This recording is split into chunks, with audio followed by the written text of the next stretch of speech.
Shri Advaita Gadadhar Srivasari Gora Bhaktivinoda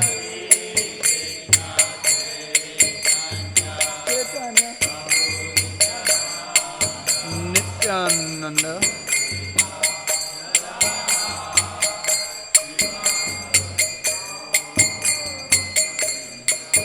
Hare Krishna, Hare Krishna, Krishna Krishna, Hare Hare, Hare Rama, Hare Rama, Rama Rama, Hare Hare.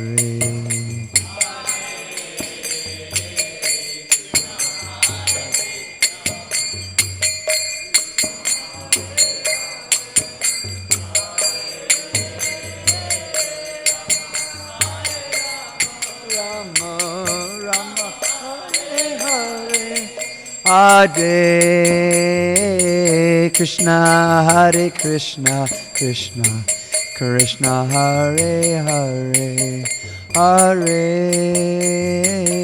Rama, Hare Rama, Rama Rama, Hare Hare.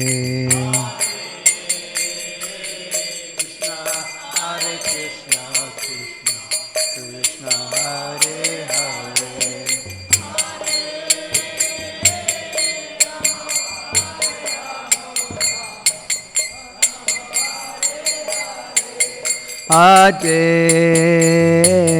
Krishna, Hare Krishna, Krishna Krishna, Hare Hare, Hare Rama, Hare Rama, Rama Rama, Hare Hare.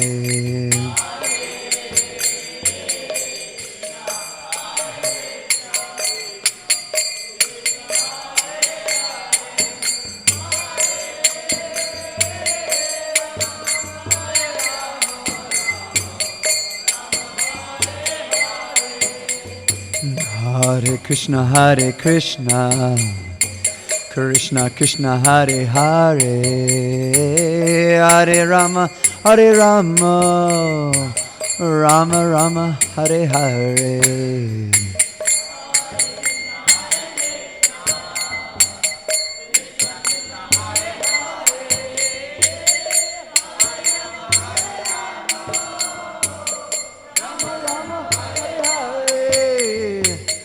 Hare Krishna, Hare Krishna, Krishna Krishna, Hare Hare, Hare Rama, Hare Rama, Rama Rama, Hare Hare.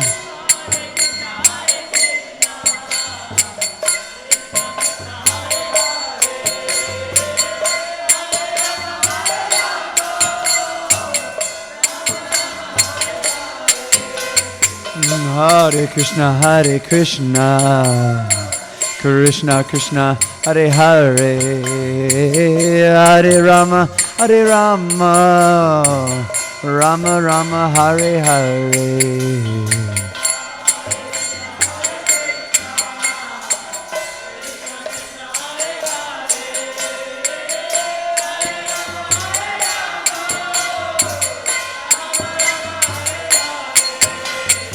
Hare Krishna, Hare Krishna, Krishna Krishna, Hare Hare, Hare Rama, Hare Rama, Rama Rama, Hare Hare.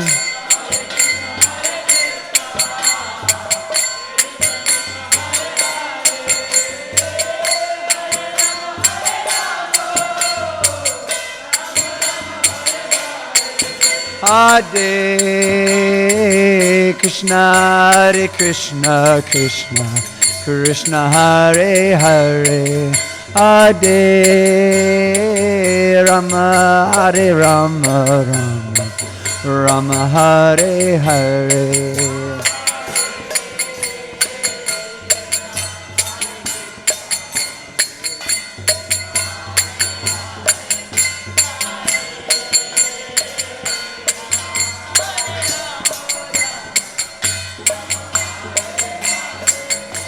Hare Krishna, Hare Krishna, Krishna Krishna, Hare Hare, Hare Rama, Hare Rama, Rama Rama, Hare Hare. Jai Gauranga Nitya.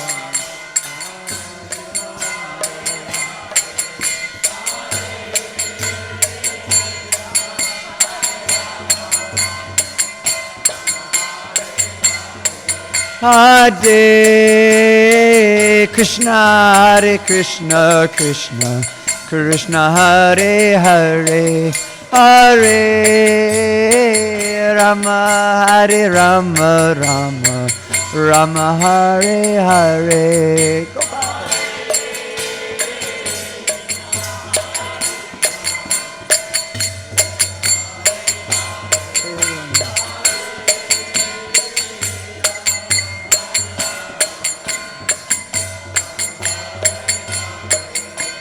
Hare Krishna, Hare Krishna, Krishna Krishna, Hare Hare, Hare Rama, Hare Rama, Rama Rama, Hare Hare.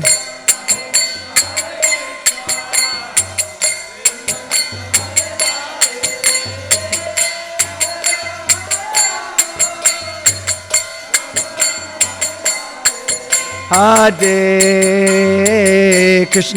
Hare Krishna,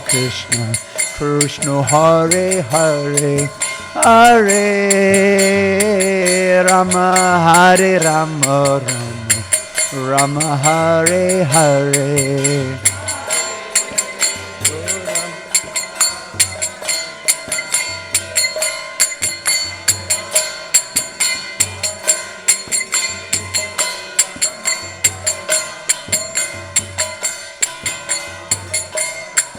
Hare Krishna, Hare Krishna, Krishna Krishna, Hare Hare, Hare Rama, Hare Rama, Rama Rama, Hare Hare.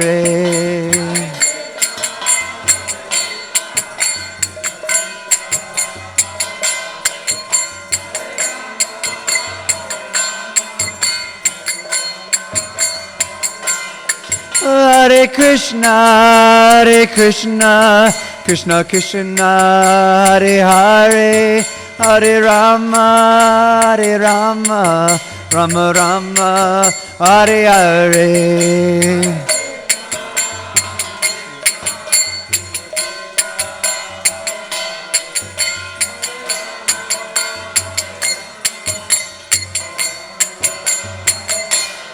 Hare Krishna, Hare Krishna, Krishna Krishna, Hare Hare, Hare Rama, Hare Rama, Rama Rama, Hare Hare.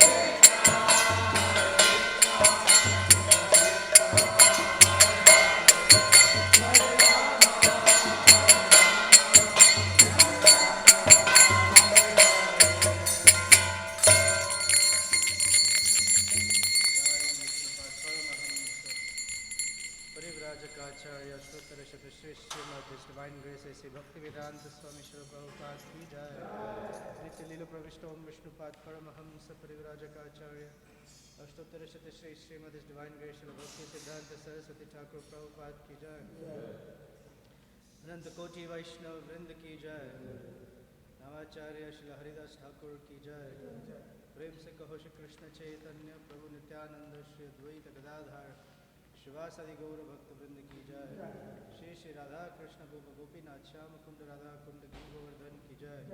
Shri Vrindavan Mathura धाम की जय। श्री मायापुर नवद्वीप धाम की जय। पुरुषोत्तम क्षेत्र श्री जगन्नाथपुरी धाम की जय। ISKCON Chicago new सेवा कुंज धाम की जय। The most merciful lordship Shri Shri Kishore Kishori की जय। श्री श्री जगन्नाथ बलदेव सुभद्रा महारानी की जय। श्री श्री गौर निताय की जय। गंगा माई यमुना माई की जय। भक्ति देवी तुलसी महारानी की जय। श्री हरि नाम संकीर्तन यज्ञ की जय। हरे कृष्ण महामंत्र की जय। निताय गौर प्रेमानंदे। Glories to the assembled devotees. All glories to the assembled devotees. All glories to Sri Sri Guru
जय राधा माधव कुंज विहारी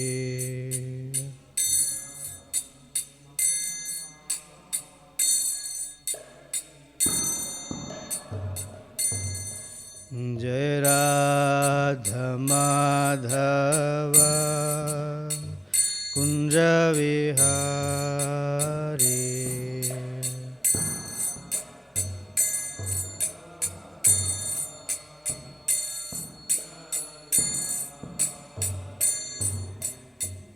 गोपीजना वल्लभा गिरिवरधारी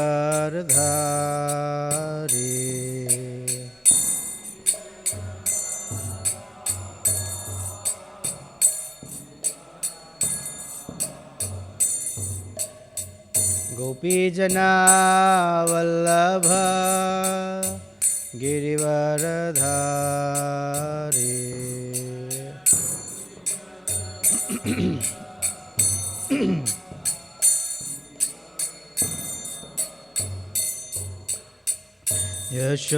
यशोदनंदन व्रज जनरंजन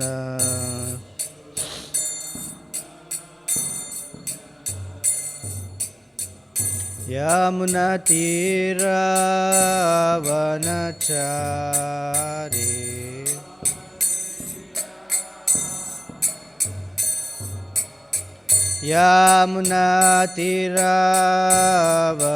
यमुनातीरावनचारी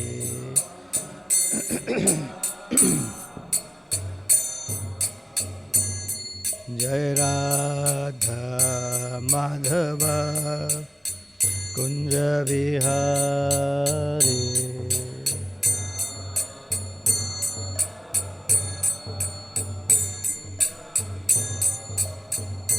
जय गोपी जनवल्लभ गिरिवरधारी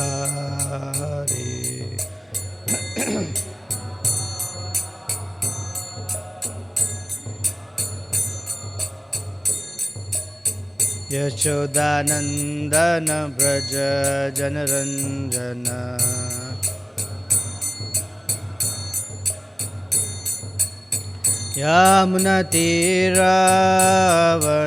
यमुनातीरावनचारी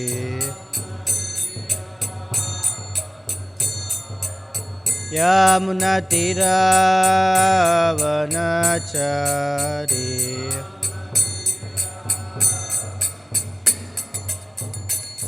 जय राधा माधव कुंज Vihari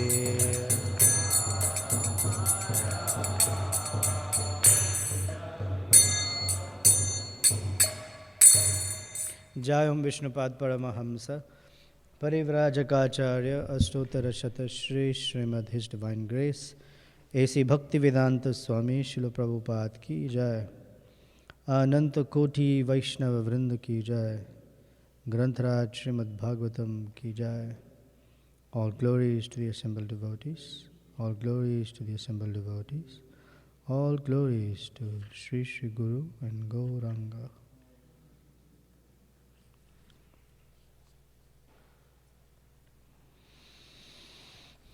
Om Namo Bhagavate Vasudevaya.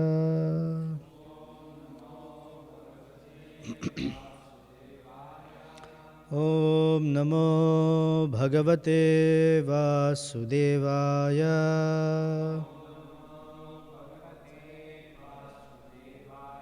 Om Namo Bhagavate Vasudevaya.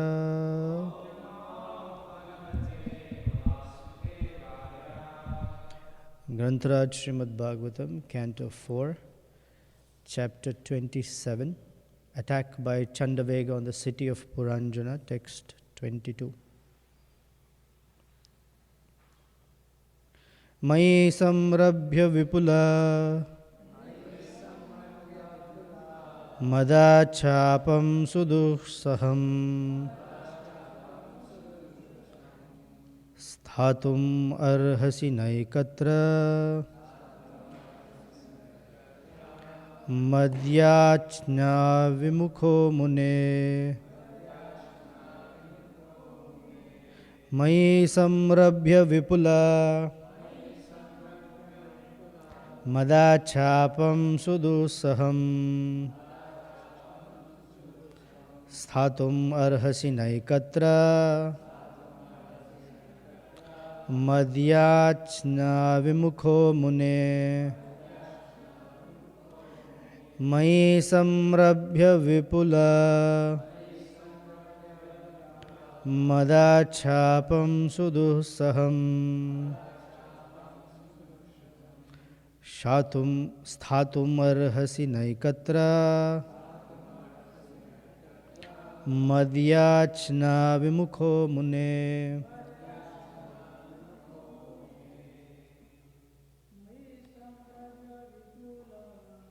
मयि संरभ्य विपुला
Ladies, please.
Mayi, unto me, samrabhya, having become angry, vipula, unlimited, madat, out of illusion, shapam, curse, sudussaham, unbearable, sthatumarhasi, you may remain, na, never, ekatra, in one place, mat, my, yachna, request, vimukha,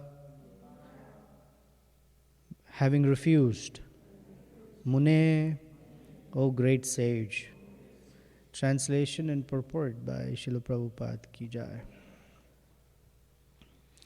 The great sage Narada continued, when I refused to accept her request, she became very angry at me and cursed me severely.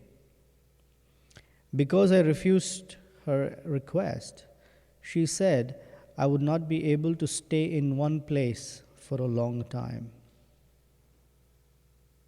So this is Narada Muni speaking. Yesterday he told us, when I once came to this earth from Brahmaloka, the highest planetary system, the daughter of time, wandering over the universe, met me. Knowing me to be an avowed brahmachari, she became lusty and proposed that I accept her. When I refused to accept her request, she became very angry at me and cursed me severely. Because I refused her request, she said I would not be able to stay in one place for a long time. Purport. The great sage Narada Muni has a spiritual body. Therefore, old age, disease, birth, and death do not affect him. Narada is the most kind devotee of the Supreme Lord, and his only business is to travel all over the universe and preach God consciousness. In other words, his business is to make everyone a Vaishnava. Under the circumstances, there is ordinarily no need for him to stay in one place for more than the time he requires to preach. Since by his own free will he is already traveling all over the universe, the curse of Kalakanyaka is described as fortunate.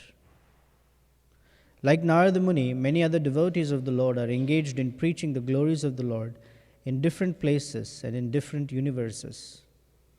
Such personalities are beyond the jurisdiction of material laws.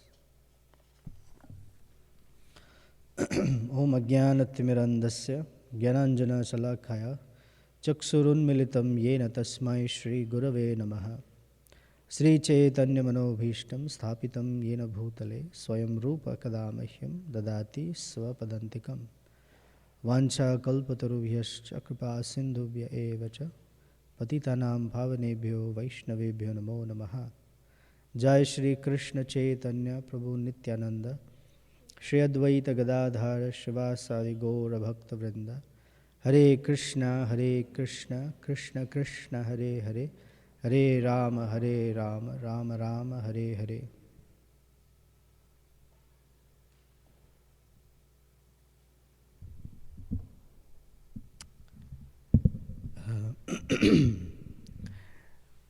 The last line of the purport says, such personalities are beyond the jurisdiction of material laws.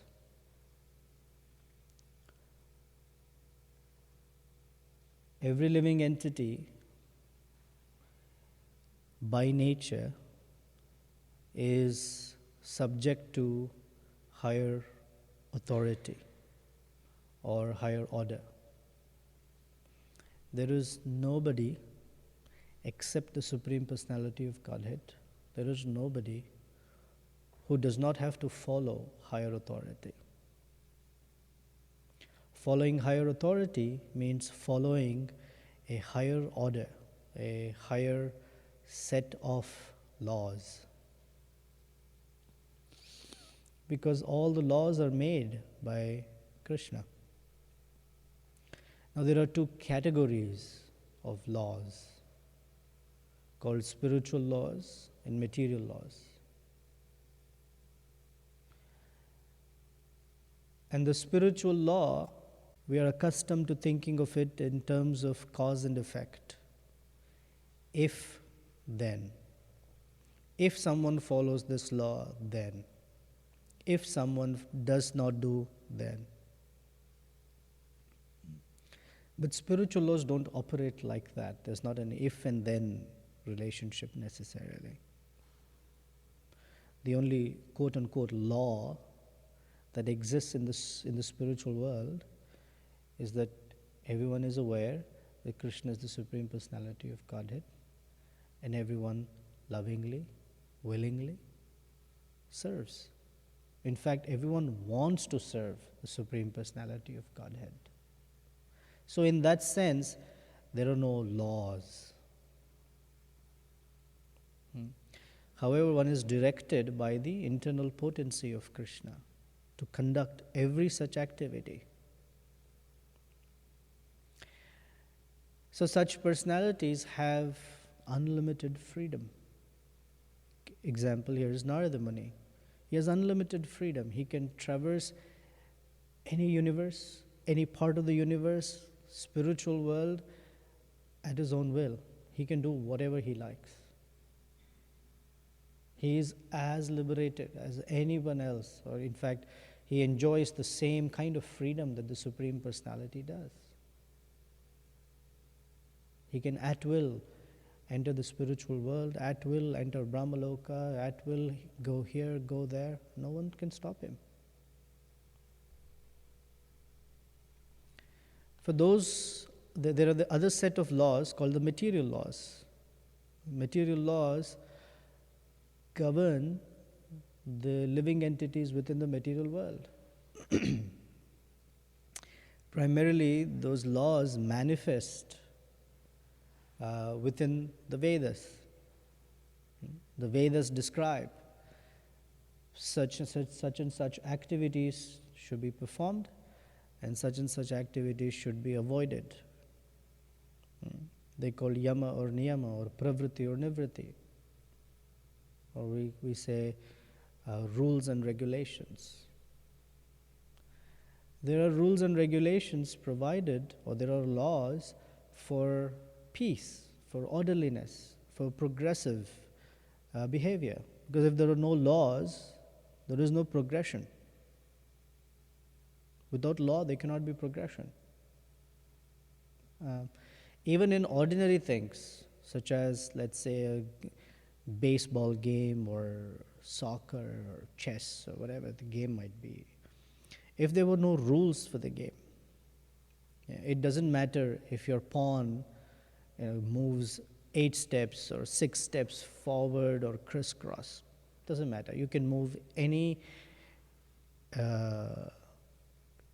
person or any of these on the chessboard at your will. You can do whatever you like. The game has no fun. Any game has fun because there are rules, there are laws. You can do something and you cannot do something. If a game of soccer had no rules, what's the fun in kicking a ball? If a game of baseball had no rules, if some other game had no rules, if traffic, there were no traffic rules, no traffic laws, no fun. I mean, one of the outcomes of no rules, especially in the organization of a society, is that when there are no rules, there is always fear and anxiety and worry. If everyone can drive any way they like without any rules, it's very difficult to get into a car because you never know who's going to hit whom. And even if someone hits someone, all they can say is, sorry, and move on. That's not enough. Yeah? Bang! Sorry. Severe whiplash. So there are laws. The laws are meant for progressive behavior or for progression of all the living entities. However, there are laws that elevate and laws that restrict. And the laws that govern the material universe are those that restrict and elevate at the same time. So there is a karmic phenomena. You do certain actions and there are certain reactions. And these reactions are meant to help a person at least come to their senses or fulfill their desires. So if I have a desire of flying, all the time I think of flying, then the karmic arrangement might allow me that opportunity. It might give me the body of a bird or a fly or something that allows me to fly. But along with that body comes a set of rules, a set of laws. A fly can fly but cannot speak, or can only buzz, or something, whole set of laws that come along with it. The human body can do something, cannot do something, etc. So these material laws, they govern in such a way that the soul is put into temporary situations because the desires are such.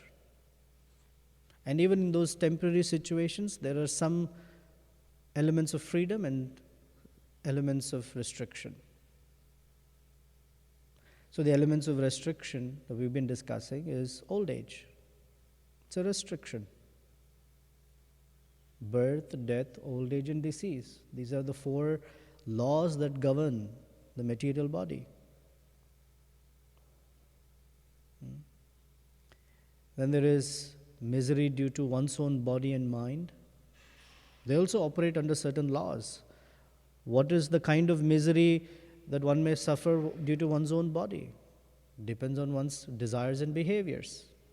And those desires and behaviors are governed by certain laws of karma. Desire or suffering or misery due to someone else's body and mind. Misery is due to higher order adjustments. Adhyatmika, Adidaivika, Adibhautika, and Adidaivika kleshas. So there are all these laws governing us. Plus the material energy itself follows certain laws. That's why there is this whole set of fields of study: physics, chemistry, biology, geometry, because there are certain laws. So the whole material setup is full of certain laws and rules and regulations. A progressive human being is one who knows how to operate within these laws. However, personalities such as Narada Muni are beyond the jurisdiction of such material laws. That means that they do not have a material body. They are not governed by the material energy. Mahatmanas tumam partha daivim prakritim ashritaha. Because they have taken shelter of a completely different set of laws. They've taken shelter of the internal potency. So these material laws do not operate. Standard example that we've heard. There is the Indian consulate in the city of Chicago. So the city of Chicago is governed by the laws of the United States government. While the Indian consulate is within the city of Chicago, once you're inside that consulate, you're governed by the laws of the Republic of India.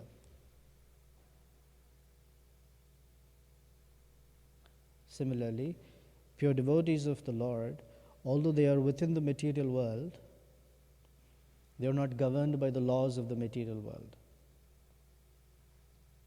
They don't have a material body, so there is nothing called old age. There is nothing called death. There is nothing called fear. There is nothing called danger for them. On the other hand, those who have a material body are always in danger. One biggest danger is that this body is deteriorating or that this body will go away. One's sense of time is limited. So they're always in a rush. They're in a rush to maximize the sense gratification opportunities. They're governed by greed and avarice and envy and all of this. So Narada Muni is saying that he had a blessing in disguise. That Jara, old age, or Kalakanyaka, the daughter of time, cursed him for rejecting her proposal. She saw this wonderful brahmachari and she wanted to court him. And he said, "No, thank you."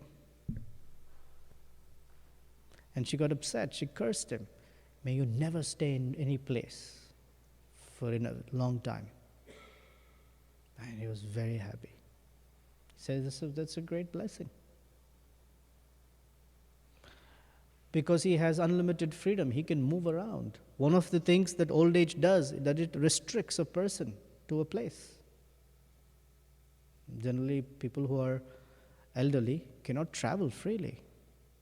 Because one who marries Jara or one who is associating with Jara, one who becomes old, cannot move about, has to stay. But the pure devotees, because they're not affected by such, they move about freely. So Srila Prabhupada, for example, similar to this, because he's a pure devotee, and his whole mission was, here Prabhupada says, since by his own free will he's already traveling all over the universe. And like Narada Muni, many other devotees of the Lord are engaged in preaching the glories of the Lord in the different places and in different universes. Because that is the mission of their lives, is to assist others in awakening to the truth or reality that there is something beyond their daily rut, that there is an alternative, there's a spiritual alternative, a relationship with Krishna. And their anxiety is that everyone should know about it. So they travel here and there, regardless of their age and regardless of their, let's say, difficulties. So Srila Prabhupada traveled all the way from Vrindavan to Boston Harbor on a cargo ship at the ripe age of 70, 2 heart attacks. Nothing that we would call along with him as a material asset. A trunk of books, a pair of clothes on his back, some cereal and few rupees along with him, 40 rupees, which have no value in the US. No address, no place to stay, nothing. And despite all of this, one of the biggest impediments was his old age. But that was not an impediment for Prabhupada. And not only did he make it to Boston Harbor and somehow he made it to America. Yeah, that's not it. From then on began the serious work that he embarked on. Yes, just as a sidebar to add to this. Since the time we've been talking about old age, elderly people, so many of them have been coming into the temple. I don't know if you've noticed. So many. Yesterday there's one elderly gentleman who came. He sat for some time with the Prabhus here while they were discussing Ishopanishad. And then he came to speak with me. He's visiting from India and he's here because his daughter-in-law, his son has had a new baby, and so they've come to see him. And he's been associated with the devotees in India for many years. A very sympathetic supporter of the work that ISKCON does. And in so many years of experience. And I was telling him, we've been discussing what it means to grow old. We've been discussing what it means, how difficult old age can be. And we've been discussing how to not wait until that time. So in 6th canto, in this chapter number 3, Yamaraj is instructing his followers. The scene is that the Yamadutas who had come to take Ajamila have been defeated by the Vishnudutas. That the Yamadutas appear because they're following these material laws. The law says such and such person has behaved sinfully, has violated the laws of human conduct, and so their destination is to go to Yamaraj. So Vishnudutas appear. But our hero, Ajamila, at the ripe age of 88, calls out his son, Narayana. And so 4 Vishnudutas also appear and say, Haribol, this man is ours, you cannot take him. So there is this whole debate. Why? the debate about who Ajamila belongs to. But the Vishnu Dutas check the Yamadutas and send them away. So they come back to Yamaraj and they're a little upset. And they say, we thought you're the controller of all the living entities in this world, in this universe. Is there another master greater than you? It seems like, because those 4 persons, they didn't think of you like that. So who is such a controller? And Yamaraj is explaining, oh, by the way, those who chant the name of Krishna, they are not under my jurisdiction. In fact, they're not under the jurisdiction of anyone. They're free. And so this verse from chapter 3, text number 18. Bhutani Vishnu Surapujitani Durdarshalingani Mahadbhutani Rakshanti Tad Bhakti Mataparebhyo Mattascha Martyanatas Sarvatascha. The order carriers of Lord Vishnu, who are worshipped even by the demigods, possess wonderful bodily features exactly like those of Vishnu and are very rarely seen. The Vishnu Dutas protect the devotees of the Lord from the hands of enemies, from envious persons, and even from my jurisdiction, as well as from natural disturbances. So one of the natural disturbances is old age. But the devotee of Vishnu is protected by all of that. Purport. Yamaraj has specifically described the qualities of the Vishnu Dutas to convince his own servants not to be envious of them. Yamaraj warned the Yamadutas that the Vishnu Dutas are worshipped with respectful obeisances by the demigods and are always very alert to protect the devotees of the Lord from the hands of enemies, from natural disturbances, and from all dangerous conditions in this material world. Sometimes the members of the Krishna Consciousness Society are afraid of the impending danger of world war and ask what would happen to them if a war should occur. In all kinds of danger, they should be confident of their protection by the Vishnu Dutas or the Supreme Personality of Godhead, as confirmed in Bhagavad Gita, Kaunteya Prati Janihi Name Bhakta Pranashyati. Material danger is not meant for devotees. This is also confirmed in Srimad Bhagavatam, Padam Padam Yat Vipadam Natesham. In this material world, there are dangers at every step, but they are not meant for devotees who have fully surrendered unto the lotus feet of the Lord. The pure devotees of Lord Vishnu may rest assured of the Lord's protection, and as long as they are in this material world, they should fully engage in devotional service by preaching the cult of Sri Chaitanya Mahaprabhu and Lord Krishna, namely the Hare Krishna movement of Krishna consciousness. So the Prabhupada and Narada Muni are giving us the method or the purpose that can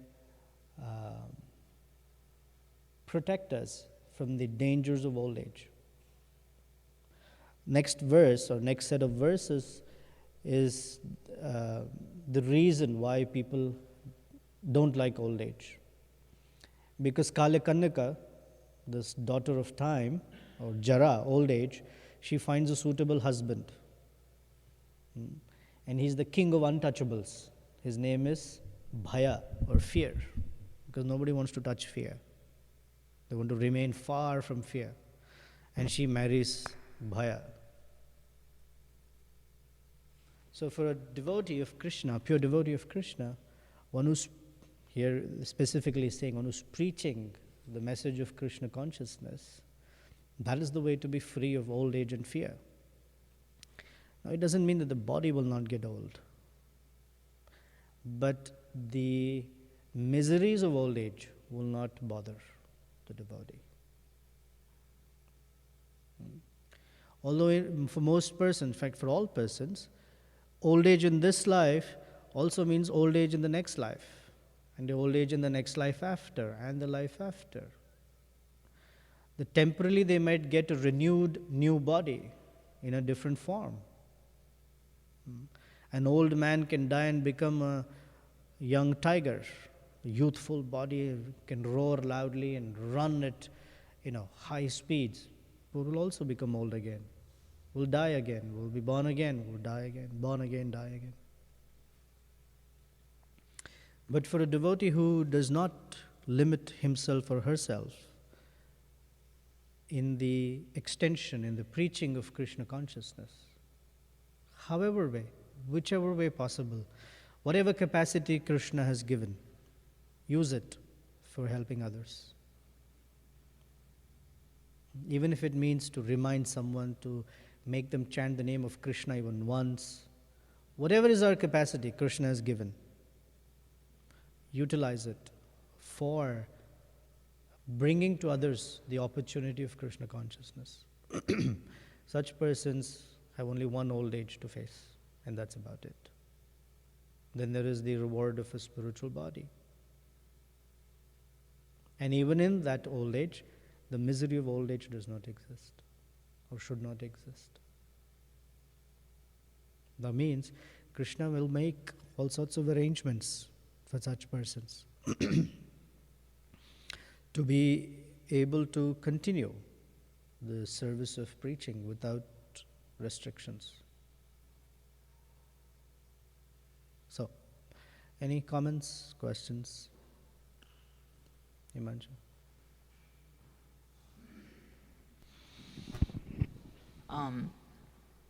I'm thinking about that pastime when I think Shyamasundar Prabhu was carving Subhadra Maharani, and he was smoking a cigarette or something, and Prabhupada came in. And so in general we see that Srila Prabhupada's disciples did some really amazing things, but by the standard of Vedic rules and regulations, they may not have been following all the rules and regulations so perfectly. Because they had full faith in Prabhupada, they were able to do really wonderful things, and they gave us this movement. So I was also thinking that we follow the rules and regulations, but actually the real catalyst for our spiritual life, things such as faith in Guru and our desire, our longing, they're born out of something else. The rules and regulations simply keep us kind of in a mode of goodness situation, but the things that are really going to nurture our Krishna consciousness aren't necessarily coming from following rules and regulations. So I was wondering if you could speak a little bit about separating those two things. The very next verse in that third chapter is Yamaraj saying, Dharmam tu sakshad bhagavat pranitam. Navai vidur rushayo napi devaha na siddha mukhya asura manushya kuto na vidyadhara charanadayaha. That when the Yamadutas were challenged with what are the laws that govern every person, they say that the laws are called Veda Pranihito Dharma. That the laws of human conduct are given in the Vedas, and one should follow the Vedas. One who does not follow the Vedas is subject to these punishments. The Yamaraj is negating it. He said it's not Veda Pranihito, it's Sakshad Bhagavat Pranitam. That the rules and regulations of devotional service are very different than the rules of regulations provided in the Vedas. The rules and regulations provided in the Vedas are moral, ethical sort of rules and regulations. Spiritual life is higher than that. And the rules and regulations that one follows in spiritual life are directly given by the personality of Godhead. That means the path of devotional service within parampara. And one should follow those. Those stand above the moral, ethical rules and regulations. It doesn't mean that the spiritual rules and regulations are contradictory to moral and ethical rules. But when there is a contradiction, or when there is a dichotomy between morality and spirituality, then the laws of spirituality overtake.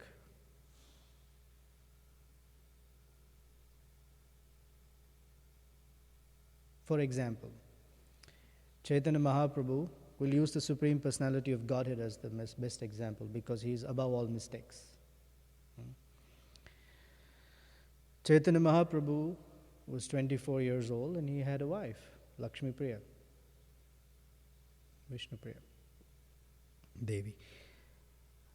And as the moral, ethical laws, and he had a dependent mother, Mother Sachi Devi. So the moral, ethical rules say that you cannot abandon them. But preaching Krishna consciousness was a higher order for which Chaitanya Mahaprabhu appeared. So it was all right for him to do so. Of course, he's the personality of Godhead and he did it, but that's what he did to benefit so many other living entities. Of course, there are internal reasons that there is the sense of separation, and he was, completely taking their sense of separation to the highest degree possible. That notwithstanding, there was a higher purpose. So he went for higher purpose, like that. So it's not that we don't follow rules and regulations in the process of bhakti. We do. In fact, our method is that spontaneous attraction to Krishna comes from following rules and regulations. Vaidhi sadhana bhakti gives rise to raga bhakti, which gives rise to bhava and prema. But those rules and regulations are of a different category. In this set of verses there, Yamaraj is explaining that the Vedic rules and regulations, they don't necessarily bring bhakti, they bring piety. It's the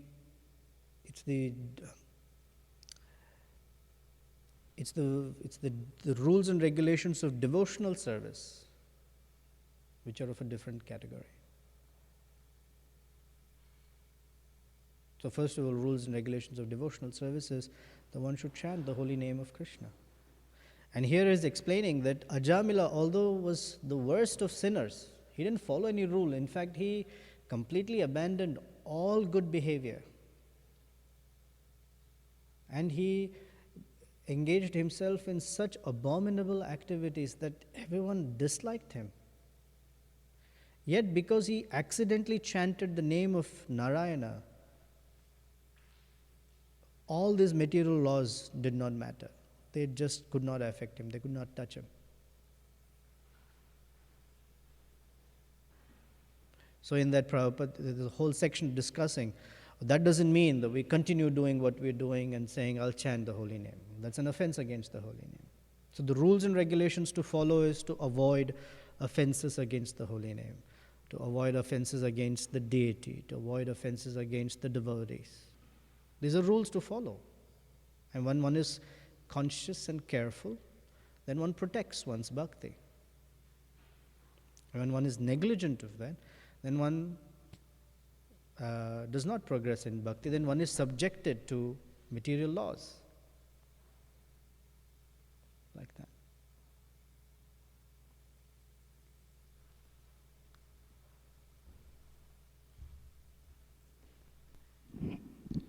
I remember Bhaktivinoda Thakur, he says, he is a Vaishnava if he makes other as Vaishnava. So here is a sentence was there that his business was to, Narada Muni's business was to make Vaishnava only.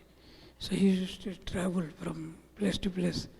So to that connect, that is, I remember that Bhaktivinoda Thakur told that if you make another as a Vaishnava, another person, then you will be called as a Vaishnava.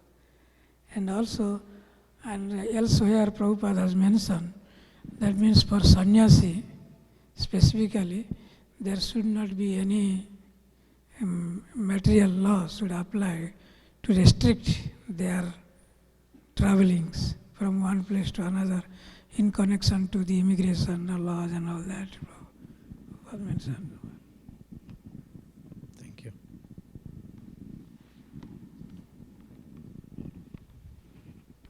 Anything this side? No. Just had a quick question. We know it's incorrect to identify a devotee, or for that matter a jiva, with his material body.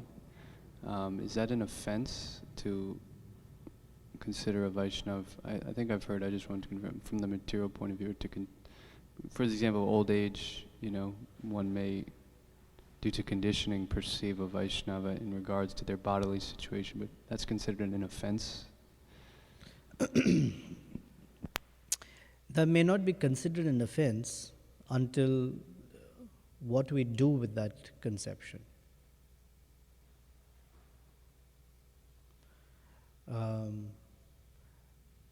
So Rupa Goswami cautions us that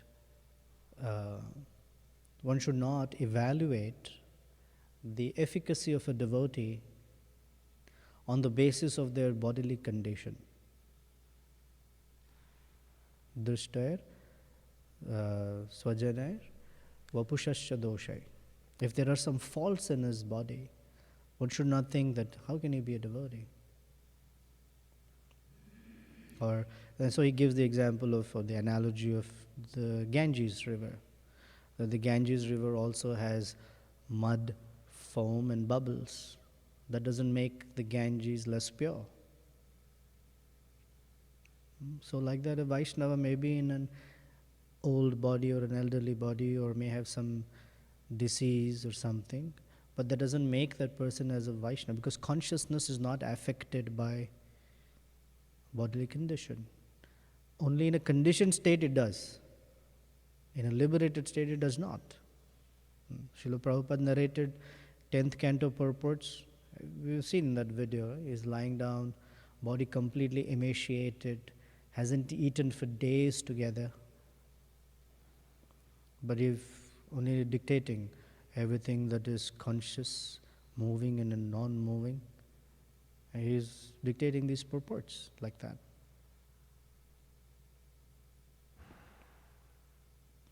There are many elderly Vaishnavas that we can't tell. Their body may be emaciated, but the realizations are. So it's not an offense. One can say, oh, this is an elderly Vaishnava. Maybe I can do some service for them. That's different from an old Vaishnava or something. So it depends on how we see it, how it's applied.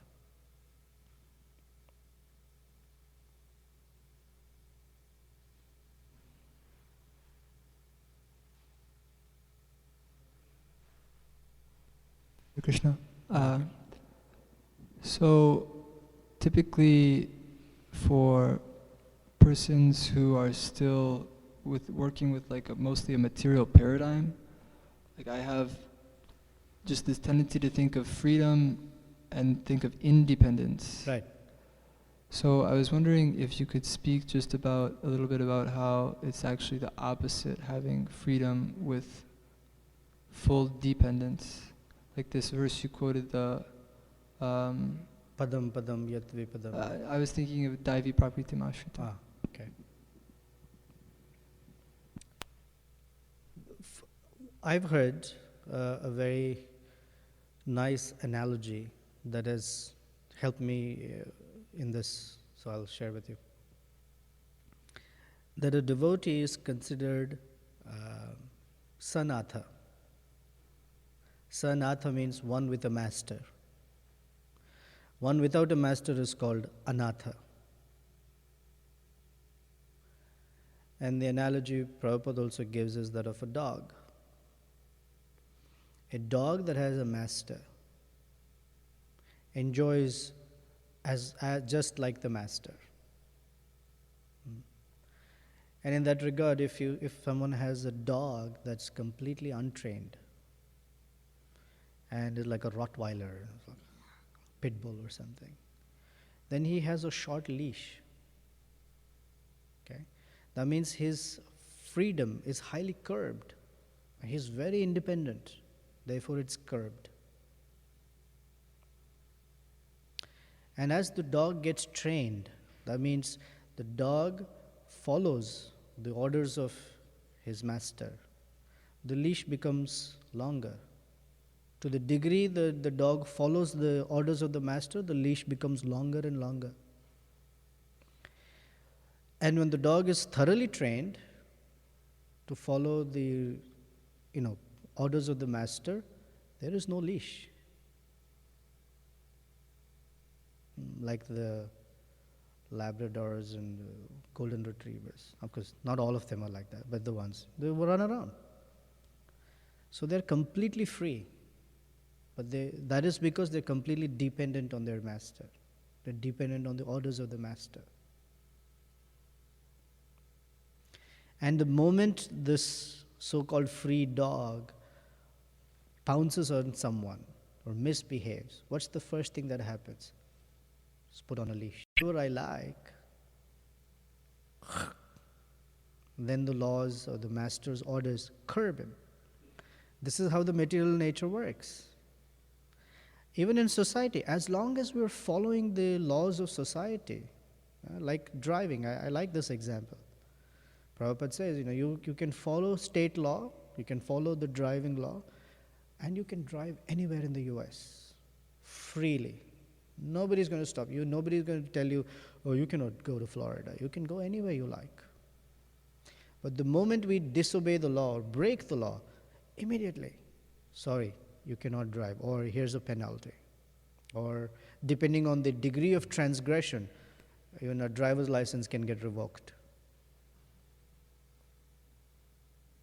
So we are dependent on those laws.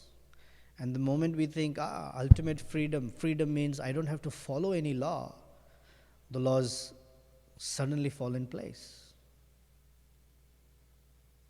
So freedom comes from following higher order. There cannot be freedom without higher order. It's a fallacious thinking to independence and freedom, that they go together. So said differently, when one utilizes one's independence willingly, voluntarily, to follow higher order, that person has ultimate freedom. This is called reposing one's free will, submitting one's free will to the will of God, to the will of Krishna. Then one has unlimited freedom. So let's say Narada Muni wants to do something and Lord Krishna says, do this. What would Narada Muni do? He would drop his idea and do what Lord Vishnu wants. Because he voluntarily submits himself to the will of the Lord. So he has unlimited freedom.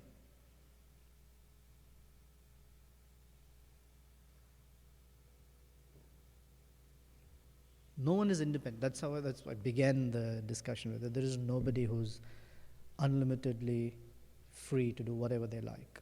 Everyone follows higher order. Everyone. Even the Vishnu Dutas, they follow higher order. But they have unlimited freedom because they follow that higher order. Jitendra Prabhu?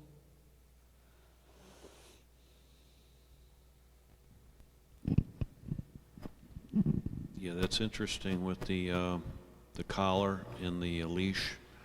I heard the expression used, keep him on a short leash, and then also heard keep him on a choke collar because he's too uncontrolled. Yeah. Another thing here, just jumping ahead a few purports, it says that invalidity of old age can be used to arouse a sense of fear in people so that they will prepare for the next life by engaging in Krishna consciousness.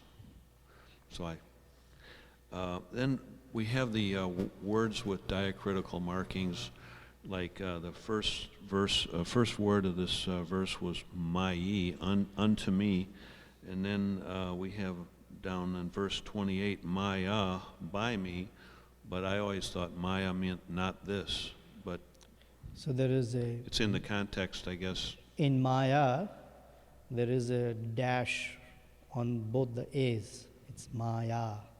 Yeah, And okay. by me is Maya, M-A-Y-A, without any dashes. Right. So Another thing is... two different words. Yeah, but okay. Another thing is, I hear the word Chandala, Yavana, Malacha. Coming up tomorrow. per Sunday. Okay. the Yavana king. Okay. Okay. I was just wondering, what is your definition? The Malecha is a fish eater, I thought. I got them a little mixed up. Prabhupada defines Yavana as one who does not follow Vedic principles. Okay, and then a Malecha is, Untouchables. okay. and Chandala then, is dog eater. And a Chandala is a dog eater.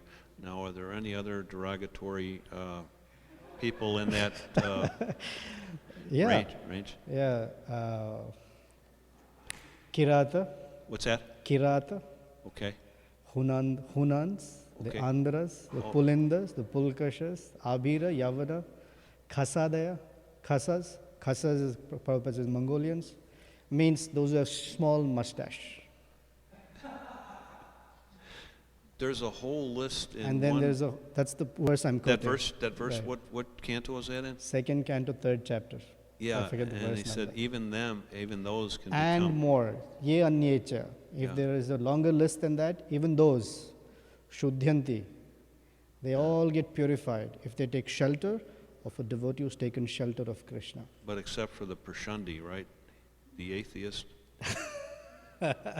Is included in that ye anyecha. Oh, okay. Because okay. if he takes shelter of a devotee, even he's excused. I just wanted a little clarification. Yeah. Thank you. And one thing is, I remember one devotee called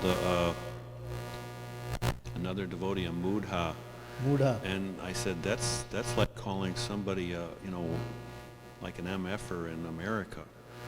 So it was really it really aggravated the person. I remember it happened here in the front lobby in the 1980s.